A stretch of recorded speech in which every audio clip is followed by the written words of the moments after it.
बड़ी खबर आपको बता दें, आज बीजेपी की दूसरी लिस्ट आ सकती है। ये बड़ी जानकारी आपको दे रहे हैं, बड़ी खबर आपको दे रहे हैं। पहली लिस्ट आ चुकी है और ऐसे में आज ये कयास लगाए जा रहे हैं कि दूसरी लिस्ट आ सकती है। आज आ सकती है बीजेपी की दूसरी लिस्ट। ये बड़ी जानकारी आपको दे रहे हैं और साथ ही कहा यह भी जा रहा है सूत्रों के हवाले से कि दूसरी लिस्ट में 100 नाम हो सकते हैं। कई सांसदों के टिकट कट सकते हैं, जबकि पार्टी कई नए चेहरों को मौका दे सकती है।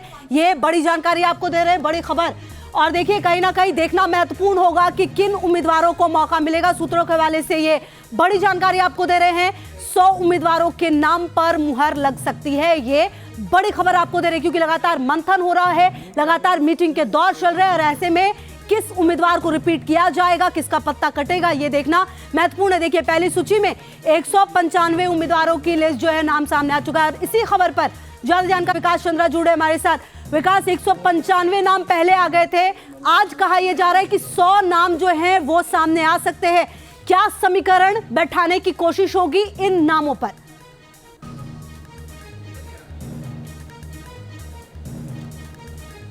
देखिए, सामान्य तौर पर जब बीजेपी के सीईसी की बैठक हो जाती है तो उसके बाद उम्मीदवारों के नाम का ऐलान हो जाता है।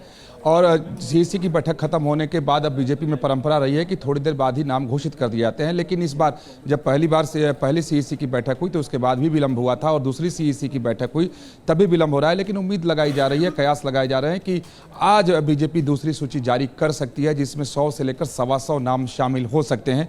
क्योंकि कई ऐसे महत्वपूर्ण राज्य हैं जिन राज्यों के उम्मीदवारों के नाम का ऐलान अभी तक नहीं हुआ है, जिसमें बिहार जैसे महत्वपूर्ण राज्य हैं, महाराष्ट्र है, कर्नाटक है, आंध्र प्रदेश है।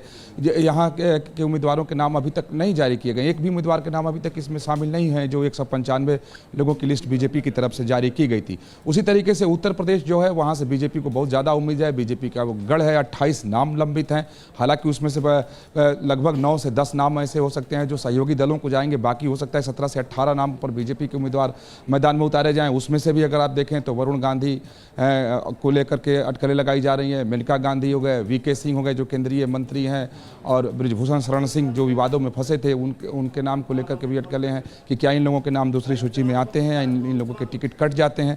तो बहुत सारे कयास हैं। तो इंतजार है कि बीजेपी कब दूसरी सूची जारी करती है और नाम सामने आते हैं। क्योंकि दक्षिण भारत से बीजेपी को बहुत ज़्यादा उम्मीद है, क्योंकि उत्तर भारत के राज्यों में बीजेपी मानकर चल रही है कि 2019 के रिकॉर्ड को मेंटेन रखना भी एक चुनौती है। तो 370 के आंकड़े को कहाँ से छुआ जा सकता है, तो वो है दक्षिण भारत और पश्चिम बंगाल। तो वहाँ के भी नाम आ सकते हैं। और दक्षिण भारत में इसलिए बीजेपी फूंक फूंक का कदम उठा रही है और कुछ जगहों तो इंतजार कर रही है, जैसे कि उड़ीसा में बीजेपी अभी भी बिजू पटनायक के साथ बातचीत कर रही है ताकि वहाँ गठबंधन बन जाए। लेकिन जो जानकारी है कि बिजू पटनायक चूंकि वहाँ खुद में अपने आप को सक्षम मानते हैं तो वो बीजेपी के साथ गठबंधन करने को तैयार नहीं है। लेकिन हाँ, कुछ बातें उन लोगों की आपस में बीजेपी और बिजू जनता दल के बीच बन गई है। तो इस वजह से भी विलंब हुआ है कि कुछ जगहों पर दूसरे दलों से बात करनी है। तमिलनाडु में तो आज उम्मीद की जा रही है कि शायद बीजेपी की दूसरी लिस्ट जारी हो जाए। बात करेंगे बीजेपी के चुनावी रणनीति पर। बीजेपी में सीईसी की दूसरी बैठक हो चुकी है, लेकिन प्रत्याशियों के नाम का ऐलान पार्टी ने अभी तक नहीं किया है। जब पहली सीईसी की बैठक हुई थी, यानी केंद्रीय चुनाव समिति की बैठक हुई थी, तब भी इंतजार करना पड़ा था। तब बीजेपी ने पहली सूची जारी की थी जिसमें 195 उम्मीदवार के नाम शामिल थे, जिसमें प्रधानमंत्री नरेंद्र मोदी का नाम सबसे ऊपर था और कई वरिष्ठ नेताओं के नाम उसमें शामिल थे और कई राज्यों के प्रत्याशियों के नाम को बीजेपी ने घोषित किया था। वो भी केंद्रीय चुनाव समिति की बैठक खत्म होने के लगभग 2 दिन बाद।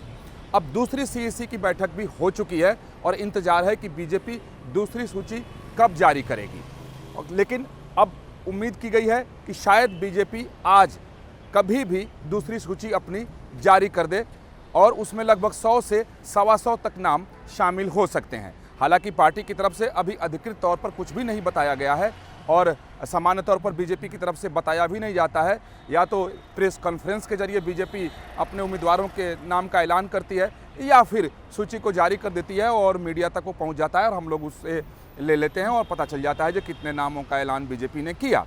तो अब इंतजार है कि बीजेपी अपने दूसरे सूची का ऐलान कब कर रही है। तो जो पार्टी की तरफ से संकेत मिल रहे हैं कि आज किसी भी वक्त बीजेपी की तरफ से जारी हो सकता है। अमूमन ये देखा गया है सामान्य तौर पर, इसके पहले खुद का मेरा अपना व्यक्तिगत अनुभव है कि जब केंद्रीय चुनाव समिति की बैठक हो जाती है तो बीजेपी बहुत इंतजार नहीं कराती है, उम्मीदवारों का नाम ऐलान कर देती है, प्रेस कॉन्फ्रेंस के जरिए पहली सूची का ऐलान करती है, उसके बाद दूसरी, तीसरी, चौथी जितनी भी सूची हो वो सब प्रेस रिलीज के जरिए बीजेपी जारी कर देती है। लेकिन ये लोकसभा चुनाव है तो उम्मीद की जा रही है कि शायद दूसरी सूची भी बीजेपी प्रेस कॉन्फ्रेंस करके जारी करे, क्योंकि इसमें भी कई सारे दिग्गज नाम हैं जो अभी लंबित हैं, उनके नामों की घोषणा नहीं की गई है। चाहे वो केंद्रीय मंत्री प्रहलाद जोशी का कर्नाटक से हो, या नितिन गडकरी हो, वीके सिंह हो, इनके नाम अभी तक नहीं आए हैं। अगर बिहार में आप चले जाएं तो आर.के. सिंह जो केंद्रीय मंत्री हैं, उनके नाम की भी घोषणा नहीं हुई है। रविशंकर प्रसाद के नाम की घोषणा नहीं हुई है। इसी तरीके से कई बड़े बड़े नाम हैं। मेनका गांधी की बात उत्तर प्रदेश से कि क्या उनको टिकट मिलेगा या नहीं मिलेगा। वरुण गांधी को क्या बीजेपी टिकट काट रही है, उनको मैदान में उतारेगी या नहीं उतारेगी। तो कई सारी अटकलें लगाई जा रही हैं कि क्या जब दूसरी सूची आती है तो जिन नामों को लेकर कयास लगाए जा रहे हैं या जो बताया जा रहा है कि बहुत सारे लोग इस दूसरी सूची में बाहर हो जाएंगे। खासतौर पर उत्तर प्रदेश की अगर हम बात करें तो कि जैसे वरुण गांधी पीलीभीत, उनकी मां मेनका गांधी सुल्तानपुर, बृजभूषण शरण सिंह को लेकर के काफ़ी अटकलें लगाई जा रही हैं कि क्या उनको जो विवाद उठ खड़ा हुआ था जिसमें वो फंसे हुए हैं, उस स्थिति में बीजेपी क्या उनको टिकट देगी, मैदान में उतारेगी। तो इसको लेकर के चर्चाएं तेज हैं। जनरल वीके सिंह केंद्रीय मंत्री हैं, गाजियाबाद से हैं, क्या पार्टी उनका टिकट काट रही है या उनके टिकट को बदल रही है, सीट को बदल रही है। तो इस तमाम सारी बातें हैं। तो अब उम्मीद की जा रही है कि जो दूसरी सूची आएगी उसमें 100 के लगभग या उससे ज़्यादा 125 तक नाम शामिल हो सकते हैं।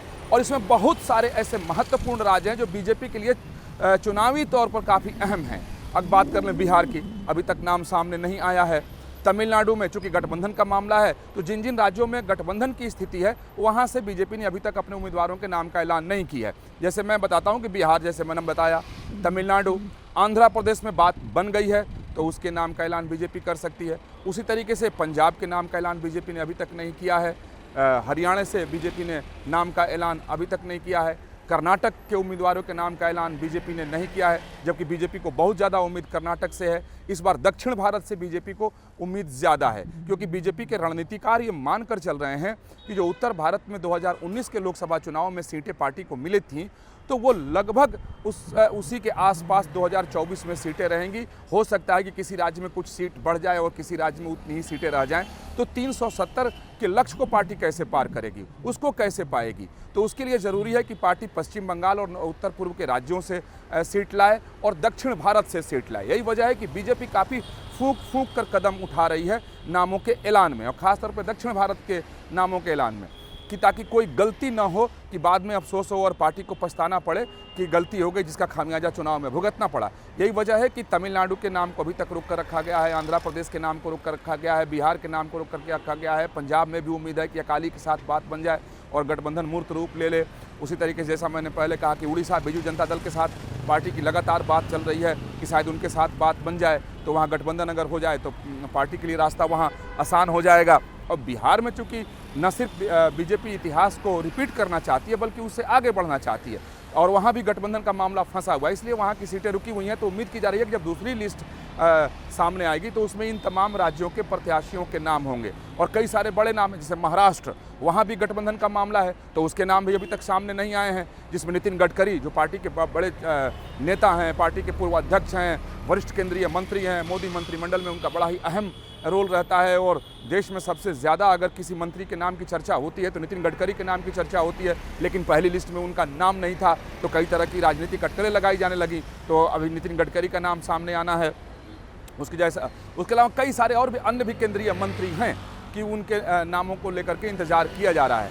अगर बता दें कि जो 100 सीटों की बात की जा रही है और जो लंबित हैं उसमें एक, हालांकि पार्टी की तरफ से आधिकारिक तौर पर नहीं बताया गया है, लेकिन एक लिस्ट है जो कहां से नाम आ सकते हैं। जैसे सबसे ऊपर दिल्ली की 2 सीटें लंबित हैं, एक जो हंसराज हंस की टिकट कट रही है जिसका पार्टी की तरफ से संकेत मिला है, और दूसरे पूर्वी दिल्ली के जो सांसद रहे हैं गौतम गंभीर, उन्होंने खुद ही मना कर दिया कि वो चुनाव नहीं लड़ेंगे और वो राजनीति से अपने क्रिकेट जगत में लौट रहे हैं। तो 2 सीटें दिल्ली की बची हुई हैं जहां पार्टी दूसरी लिस्ट में हो सकता है कि यहां से प्रत्याशी उतार दे मैदान में, उसके नाम की घोषणा कर दे। गुजरात जो बीजेपी का गढ़ है, सारी सीटें बीजेपी जीतती हैं, तो इस बार अभी तक 11 सीट लंबित है। तो उम्मीद की जा रही है कि दूसरी सूची में बीजेपी जो है वो गुजरात की सीटों को शामिल कर दे। उसी तरीके से गोवा भी बीजेपी के लिए काफ़ी महत्वपूर्ण रहता है, तो 1 सीट गोवा की है। झारखंड की 2 सीट है जिसमें से 1 सीट आसजू को दी जाएगी। केरल जो उम्मीद बीजेपी लगाकर बैठी है दक्षिण भारत से, जैसा मैंने पहले कहा, उसमें केरल एक भी महत्वपूर्ण राज्य है। क्योंकि वहाँ भी बीजेपी कई तरह के राजनीतिक विषाद को बिछा करके रखी है, तो वहाँ के जो 8 हैं सीटें हैं उसमें से कुछ सहयोगियों को दी जानी है। तो कितनी सीटें दी जा रही हैं, कौन कौन सी सीट पर बीजेपी अपने उम्मीदवार उतार रही है, तो यहाँ के बचे हैं। उसके बाद मध्य प्रदेश जो बीजेपी के लिए काफ़ी अहम है, जैसे मध्य प्रदेश हो गया, छत्तीसगढ़, उत्तर प्रदेश, बिहार, राजस्थान, ये सारे बीजेपी के गढ़ हैं। उसमें से मध्य प्रदेश की 5 बची हुई सीट है। तो उम्मीद की जा रही है कि जो 5 बची हुई सीट है उसके नाम का ऐलान बीजेपी दूसरी लिस्ट के जरिए कर देगी। और इसके बारे में एक अहम बात यह भी है कि बताया जा रहा है कि जो 5 सीटें बची हुई हैं, यहाँ 5 के 5 बीजेपी बदल देगी, यानी नए उम्मीदवार को मैदान में उतारेगी। उसी तरीके से उत्तर पूर्व चले जाएं, यानी नॉर्थ ईस्ट के जो राज्य हैं 7 सिस्टर्स, वहाँ से भी बीजेपी को बहुत उम्मीद है। तो वहाँ के भी नाम इसमें आज दूसरी सूची में शामिल हो सकते हैं, जैसे मणिपुर से 2, मेघालय से 2, मिजोरम नागालैंड से 1-1, और उसके साथ राजस्थान, जहाँ इस बार बीजेपी सत्ता में आई है विधानसभा चुनाव जीतने के बाद से, तो बची हुई 10 सीटें हैं। तो वहाँ भी तमाम राजनीतिक अटकलें लगाई जा रही हैं और वहाँ पार्टी के अंदर ही घमासान है। वसुंधरा राजे सिंधिया की अपनी बातें हैं, दूसरे जो गुट वहाँ पर हैं वो चाहते हैं कि उनके लोग मैदान में उतरे। से 10 सीटें इसमें शामिल की जा सकती हैं जो बची हुई हैं। उसके साथ सिक्किम की 1 है, तेलंगाना की 8। पार्टी को तेलंगाना से बहुत उम्मीद है। अभी तक दक्षिण भारत का द्वार कर्नाटक बीजेपी के लिए रहा है और है भी। अब बीजेपी उसको तेलंगाना और आंध्रा भी उसमें शामिल करना चाहती है, तो इसलिए वहाँ की जो तेलंगाना की 8 है, तो बताया जा रहा है कि शायद जो 100 से ज़्यादा नाम बीजेपी लेकर के आएगी तो उसमें शामिल हो। उसी तरीके से उत्तराखंड की 2 सीटें बची हुई हैं। उत्तराखंड भी बीजेपी का राज्य माना जाता है, बीजेपी का गढ़ है, लेकिन 2 सीटें बची हुई हैं।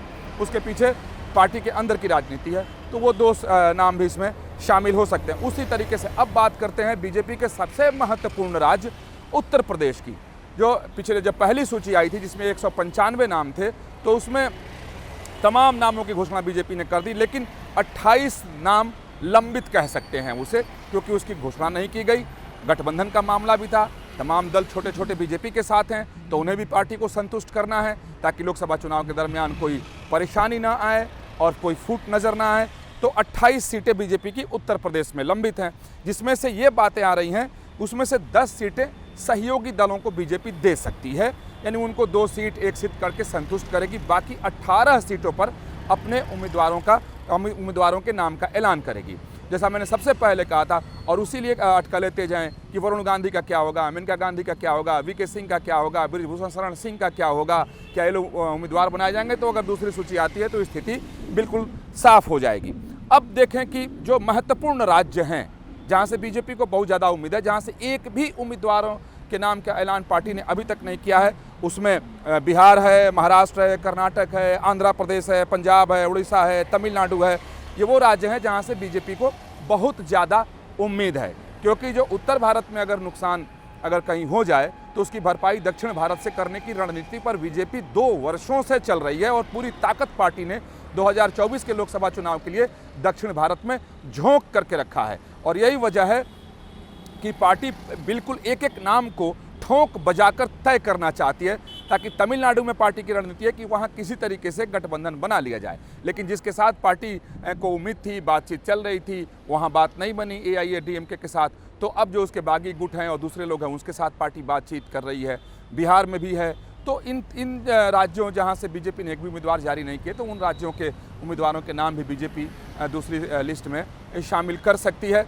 उसी तरीके से कर्नाटक, अगर कर्नाटक की आप बात करें तो कर्नाटक के बड़े नेता के तौर पर केंद्रीय मंत्री हैं प्रहलाद जोशी, उनका भी नाम पहली सूची में नहीं था। तो उम्मीद की जा रही है कि जो दूसरी सूची आएगी पार्टी की, तो हो सकता है कि इसमें प्रहलाद जोशी का नाम भी शामिल है। उसी तरीके से बिहार के बड़े नेताओं के नाम को लेकर के भी इंतजार ही किया जा रहा है कि क्या उनको पार्टी टिकट देगी। खासतौर पर रविशंकर प्रसाद को लेकर के तमाम बातें की जा रही हैं। उसके बाद RK सिंह जो केंद्रीय मंत्री हैं, आरा सीट को लेकर के कई तरह की बातें की जा रही हैं। तो दूसरी सूची का इंतजार है। और हालांकि बीजेपी में अचानक से ही सूचियों का नामों का ऐलान किया जाता है, सूची पार्टी जारी करती है। पिछली बार भी अचानक से पार्टी ने जारी किया था। तो उम्मीद की जा रही है कि शायद इसी तरीके से तत्काल एक कोई सूचना आए कि पार्टी जारी करने जा रही है, क्योंकि अब पार्टी के जो रणनीतिकार हैं वो मानकर चल रहे हैं कि अब विलंब हो रहा है। क्योंकि बीजेपी की अपनी एक रणनीति रही है जो पिछले कई विधानसभा चुनावों में अपनाती रही है कि चुनाव की घोषणा हो उसके पहले प्रत्याशियों के नाम का ऐलान कर दो, ताकि प्रत्याशी और पार्टी दोनों को चुनाव प्रचार करने का, चुनावी अभियान चलाने का पूरा मौका मिल जाए। और पार्टी ने तो पूरे देश भर के जितने भी लोकसभा क्षेत्र हैं उसको 4 श्रेणियों में बांट कर रखा है, A, B, C, D। D और सी श्रेणी में वो सीटें, डी श्रेणी में वो सीटें जो पार्टी लगातार चुनाव जहां पर हारी है। सी जहां हार जाती है कभी, जीत जाती है कभी, और लेकिन 14 और 2019 में नहीं जीती है तो वो सी श्रेणी में रखी गई है। बी श्रेणी में वो सीट है जहां एक बार जीतती है, एक बार हार जाती है। ए श्रेणी में वो सीट हैं जहां से पार्टी लगातार जीतती है। तो ए और बी श्रेणी के सीटों का ऐलान पार्टी हमेशा देर से करती है। अब पार्टी बीजेपी की यही रणनीति दिखाई देती है। तो उम्मीद की जा रही है कि जो डी और सी श्रेणी की सीटें हैं वो सारी सीटें जो दूसरी सूची होंगी उसमें शामिल होंगी, और हो सकता है कि आज इंतज़ार खत्म हो जाए और बीजेपी लोकसभा चुनाव 2024 को लेकर अपनी दूसरी सूची आज जारी कर दे। वीडियो जर्नलिस्ट जगदीश के साथ विकास चंद्र, न्यू नेशन, दिल्ली।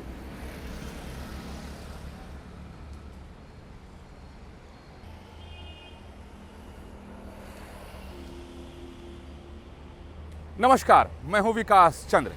बीजेपी की चुनावी रणनीति काफ़ी दिलचस्प रहती है, चाहे वो विधानसभा के चुनाव हो या लोकसभा के चुनाव हो, और यहाँ तक कि अगर लोकल बॉडीज़ के भी इलेक्शन हो रहे हैं तो बीजेपी उसको उसी शिद्दत से चुनाव लड़ती है जिस तरीके से वो लोकसभा का चुनाव लड़ती है, और उसी रणनीति पुख्ता बनाती है ताकि कहीं कोई गलती न रह जाए। और यही वजह है कि अपनी रणनीति के बल पर ही, अपने चुनावी मैनेजमेंट के बल पर ही बीजेपी आज 2 सीट से शुरू होकर और आज कहां तक पहुंच गई है। लेकिन जब से प्रधानमंत्री नरेंद्र मोदी के युग की शुरुआत बीजेपी के अंदर हुई है तो अब बहुत सारी रणनीति पार्टी की जो है वो नए अंदाज में